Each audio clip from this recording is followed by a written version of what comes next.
की तरफ बढ़ते कदमों के साथ साथ पेट्रोल डीजल की खोज कैसे हुई, कैसे दुनिया में सबसे पहले पेट्रोल खोजा गया और कैसे कमर्शियल रूप से पेट्रोल डीजल का उपयोग शुरू हुआ। तो शुरू करते हैं आज का ये मजेदार वीडियो। दोस्तों, क्या हो यदि आप एक दिन सोकर उठें और आपको पता चले कि दुनिया में अब पेट्रोल डीजल नहीं रहा। जहां तक मुझे यकीन है, जब ये खबर आप सुनेंगे तो आपको इस बात पर विश्वास नहीं होगा कि ऐसा भी हो सकता है। आपको विश्वास नहीं होगा कि पिछले महीने 1 करोड़ रुपए की खरीदी गाड़ी की अब कोई कीमत नहीं रह गई है, क्योंकि उसे चलाने के लिए पेट्रोल अब नहीं है। यानी हो सकता है हम आज से करीब 200 साल पीछे चले जाएं, लेकिन ऐसा नहीं होगा, क्योंकि धीरे धीरे हमने अपनी इस दुनिया को पेट्रोल डीजल जैसे फॉसिल फ्यूल को इलेक्ट्रिसिटी से रिप्लेस करना शुरू कर दिया है। आज हम धीरे धीरे इलेक्ट्रिक व्हीकल्स की तरफ बढ़ते जा रहे हैं, लेकिन ऐसा भी नहीं है कि पेट्रोल डीजल कभी खत्म नहीं होगा।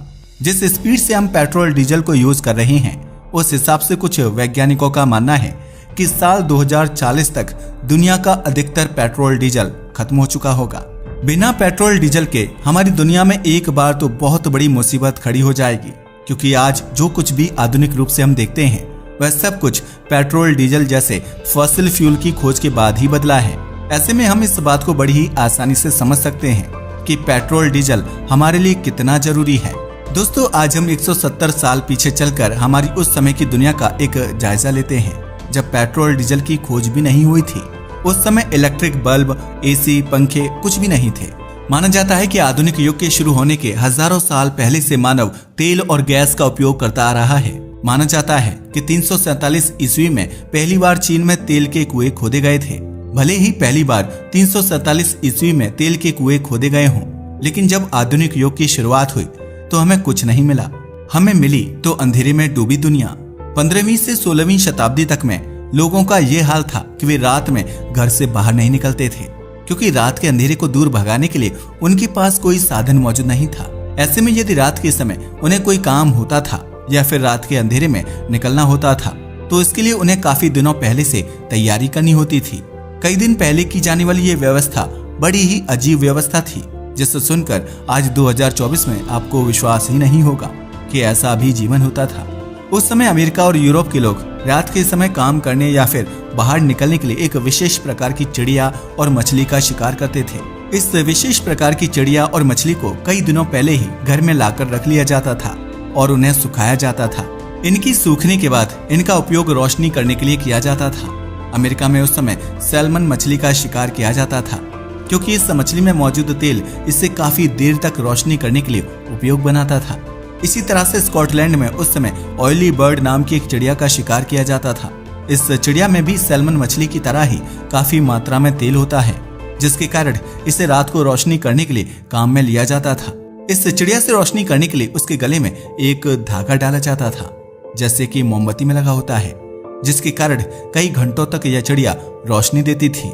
एक समय के बाद धीरे धीरे लोग रोशनी करने के तरीके बदलने लगे और फिर हुआ रोशनी करने के लिए एक नई प्रकार के तेल का आविष्कार। जब लोगों को पता चला कि ऑयली बर्ड्स और सैल्मन फिश की तरह ही व्हेल मछली से भी तेल निकाला जा सकता है और तेल का उपयोग रात में रोशनी करने के लिए किया जा सकता है, तो लोगों ने व्हेल का शिकार करना शुरू कर दिया, क्योंकि व्हेल से बड़ी मात्रा में तेल मिलता था। 1700 से 1850 तक व्हेल मछली के तेल का उपयोग बड़े स्तर पर लैंप में तेल के रूप में किया जाता था। इस तेल को बेचने के लिए उस दौर में कई कंपनियां मौजूद थीं, जो छोटी छोटी बोतलों में व्हेल मछली का तेल पैक करके बेचती थीं। उस समय अमेरिका इस तेल का सबसे बड़ा उत्पादक देश था, तो वहीं अमेरिकी अर्थव्यवस्था में इस तेल इंडस्ट्री की हिस्सेदारी काफी बड़ी थी। उस समय व्हेल मछली का तेल अमेरिका की 5वीं सबसे बड़ी इंडस्ट्री हुआ करता था। उस समय समुद्र में व्हेल मछली पकड़ने के लिए करीब 900 जहाज घुमा करते थे, जिनमें से करीब 700 जहाज अकेले अमेरिका के ही थे। इस तरह की क्रूरता के साथ कब तक हम अपनी दुनिया को रोशन कर सकते थे, तो तेल का दूसरा विकल्प ढूंढा जाने लगा। साल 1846 में कनाडा के एक भूवैज्ञानिक अब्राहम पाइनियो गैसनर ने एक नया तरीका और तेल का नया प्रकार ढूंढ निकाला, जिसे बनाना काफी आसान था। तो वहीं यह व्हेल मछली के तेल की आधी कीमत में ही मिल जाता था। अब्राहम पाइनियो गैसनर ने लैंप जलाने के लिए कोयला, कोलतार और ऑयल शेल को रिफाइन करके केरोसिन निकालने की टेक्नोलॉजी इजाद कर ली थी। इस फ्यूल के मार्केट में आते ही व्हेल मछली के तेल का बाजार औंधे मुंह गिर गया।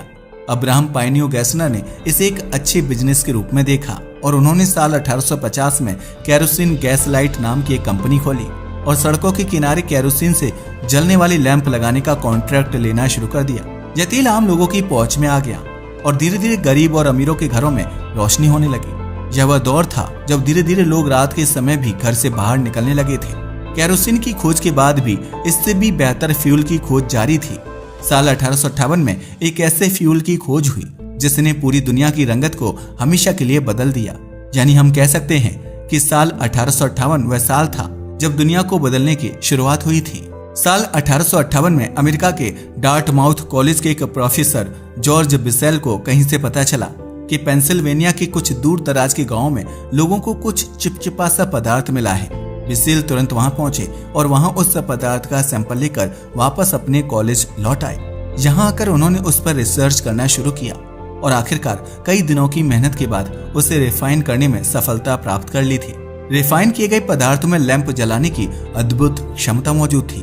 बिसेल को इस बात का अंदाजा शायद पहले से ही था कि पेंसिल्वेनिया के इलाकों में धरती के नीचे ऐसा पदार्थ मौजूद हो सकता है जिसका उपयोग लैंप जलाने में आसानी से किया जा सकता है। अब बिसेल को एक ऐसे आदमी की तलाश थी जो उनके लिए पेंसिल्वेनिया की जमीन में गड्ढा खोदकर उनके लिए जमीन में छिपे तेल को बाहर निकाल सके। काफी तलाश करने के बाद उन्हें एडविन ड्रैक नाम का एक बंदा मिला जो इस काम के लिए तैयार हो गया। एडविन ड्रैक एक कंडक्टर था जो इससे पहले होटल में क्लर्क की नौकरी भी कर चुका था, लेकिन टेक्निकली तौर पर उसे कोई नॉलेज नहीं थी, लेकिन फिर भी वह इस काम के लिए तैयार था। एडविन ड्रैक ने पेंसिल्वेनिया के ही एक व्यक्ति विलियम स्मिथ को $2.5 प्रतिदिन के हिसाब से हायर किया। विलियम स्मिथ को जमीन में ड्रिलिंग करने का अच्छा अनुभव था।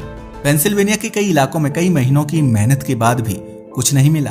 जगह जगह घूमते घूमते ये लोग टाइटस विले नाम की एक जगह पर पहुंचे। विलियम स्मिथ ने यहाँ अपने बेटे के साथ मिलकर मेटल पाइप लगाकर ड्रिलिंग करना शुरू कर दिया। यहाँ ड्रिलिंग के टाइम जमीन से कुछ तेल की बूंदें निकली जिससे थोड़ी सी उम्मीद जगी, लेकिन उसके बाद 39 फीट की ड्रिलिंग तक कुछ नहीं मिला। 39 फीट के बाद जमीन में एक बड़ा पत्थर आ गया जिसके कारण ड्रिलिंग का काम रुक गया। उस समय लोग एडविन ड्रैक और विलियम स्मिथ का मजाक उड़ाते थे कि जमीन के नीचे पानी मिल सकता है, तेल नहीं। कुछ लोगों ने तो ड्रैक को पागल तक कह दिया था। विलियम स्मिथ ड्रिलिंग रुकने के बाद स्टीम इंजन लेकर आए और उसके बाद ड्रिलिंग शुरू हुई। काफी कोशिशों के बाद आखिरकार पत्थर टूट ही गया।